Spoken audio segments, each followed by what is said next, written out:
बिहार यात्रा पर निकले राष्ट्रीय लोक मोर्चा के राष्ट्रीय अध्यक्ष केंद्र सरकार के पूर्व मंत्री उपेंद्र कुशवाहा सोमवार को सीतामढ़ी पहुंचे। इस दौरान उन्होंने जदयू के मोर्च रेखा कुमारी के आवास पर एनडीए समर्थित प्रत्याशी अभिषेक झा के समर्थन में एक साझा प्रेस कॉन्फ्रेंस की, जिसमें उन्होंने अपने बिहार यात्रा के बारे में बताया और स्नातक के एनडीए समर्थित प्रत्याशी के पक्ष में स्नातक वोटरों से वोट देने की अपील की।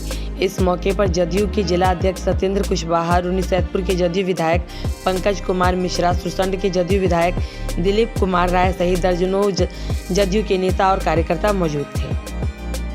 मेरा जो पैतृक घर है इसी तिरहुत प्रमंडल के मोतिहारी जिले के पताही ब्लॉक में अवस्थित है, और जहां आप जिस जिले में बैठे हैं वही मेरा ममहर है रीगा में, यही मेरा जन्म स्थान है। तो जो लोग आरोप लगा रहे हैं मैं उनके बारे में जानता हूँ। मेरा बुनियादी सवाल उन्हीं से है कि अगर मुझे बाहरी बता रहे हैं तो इस बात का जवाब दें कि तेजस्वी यादव जी का जन्म राघोपुर में हुआ था, कि तेज प्रताप यादव जी जन्मे थे हसनपुर या महुआ में, रोहिणी आचार्य जी सारण में जन्मी थी, या मीसा भारती जी का जन्म हुआ था पाटलिपुत्र की धरती पर, संजय यादव जी और प्रेमचंद गुप्ता जी हरियाणा से आकर बिहार में राज्यसभा के सांसद बन सकते हैं, स्मृति ईरानी जी अमेठी जाकर चुनाव लड़ सकती हैं, राहुल गांधी जी और प्रियंका वाड्रा जी वायनाड जाकर चुनाव लड़ सकते हैं, लेकिन अभिषेक झा जिसकी जन्मभूमि रही है उस जन्मभूमि से उसको बाहरी करार दिया जा रहा है। चलिए, कम से कम मेरे खिलाफ सिर्फ उनको यही मुद्दा मिल रहा है कि मैं बाहरी हूँ।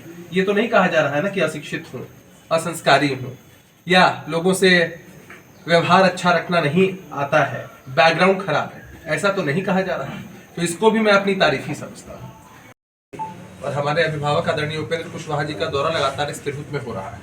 कल मुजफ्फरपुर में सर ने प्रेस के लोगों को संबोधित किया, सब लोगों से मुलाकात की, वैशाली में मुलाकात की, और आज आपसे मुखातिब होने के लिए आए। मैंने पहले ही आभार प्रकट किया है एनडीए के सभी वरीय नेताओं का कि मुझे इस उपचुनाव में उम्मीदवार बनाकर आपके बीच उतारा है, और सर का विशेष स्नेह मुझे हमेशा मिला है।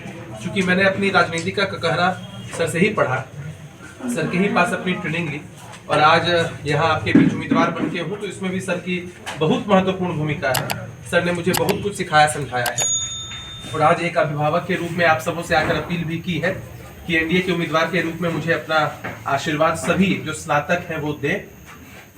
आज चुनौती में हमारे सामने जो लोग खड़े हैं उनके विषय में एक ही बात है कि जब भी हम बाजार जाते हैं, कहीं जाते हैं, तो हमेशा चाहते हैं कि अच्छा प्रोडक्ट खरीदें, अच्छी सर्विस लें। हर कोई चाहता है एक नंबर सामान लेना, कोई भी व्यक्ति 2 नंबर सामान लेना नहीं चाहता है। मेरे साथ ये सुखद संयोग है, 17 उम्मीदवारों की सूची में मेरा जो क्रमांक है वो 1 नंबर है, और जो हमारे सामने प्रतिद्वंदी है, जो मुख्य विपक्षी दल के लोग हैं, वो लोग 2 नंबर पर हैं।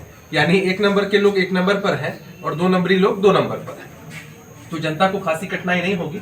मैं आपके माध्यम से यही अपील करना चाहता हूं स्नातक भाइयों के साथ कि जिस तरह से विगत 4 चुनावों में आपने एनडीए को अपना समर्थन दिया है, इस बार भी समर्थन दें। सीतामढ़ी में मेरा आगमन मुख्य रूप से 2 मकसद से हुआ है। एक मकसद तो है पूरे बिहार की यात्रा है हमारी, बिहार यात्रा। इस यात्रा के माध्यम से बिहार के सभी जिलों में बारी बारी से जाना है।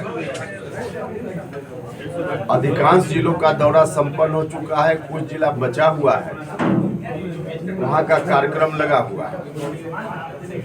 इस बिहार यात्रा के माध्यम से हर जिला में जाना,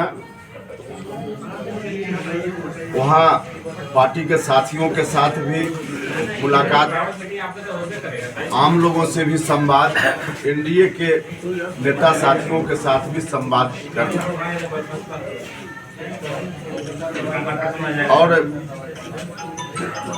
पूरे बिहार की यात्रा के समापन के उपरांत जो फीडबैक सब जगह से मिलेगा उसको समाहित करते हुए एनडीए की मजबूत रणनीति बनाना अगले विधानसभा चुनाव की तैयारी की दृष्टि से, ताकि फिर से एनडीए की सरकार बिहार में मजबूती से बन पाए। तो उस चुनाव के पक्ष में माहौल बनाना और फीडबैक लोगों से लेना, उस यात्रा का यही मकसद है।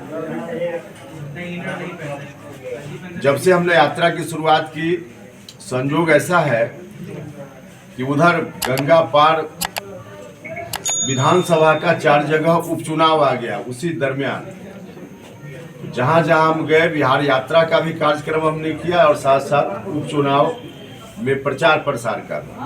अब यहाँ भी हम आए हैं सीतामढ़ी, तो यहाँ भी चुनाव हो रहा है स्नातक निर्वाचन क्षेत्र का। तो स्वाभाविक रूप से दोनों मकसद जुड़ गया। तो बिहार यात्रा का भी कार्यक्रम और फिर जो उपचुनाव है, इस उपचुनाव के लिए भी आम लोगों से, जो भी मतदाता इसमें हैं, सभी लोगों से मेरा आग्रह है कि सब लोग मिलकर एनडीए के उम्मीदवार अभिषेक झा जी को चुनाव जिताएं। एक मैसेज जो उपचुनाव हुआ, विधानसभा का परिणाम आया, उससे भी निकला है कि बिहार के लोग फिर से एनडीए को ही पसंद कर रहे हैं।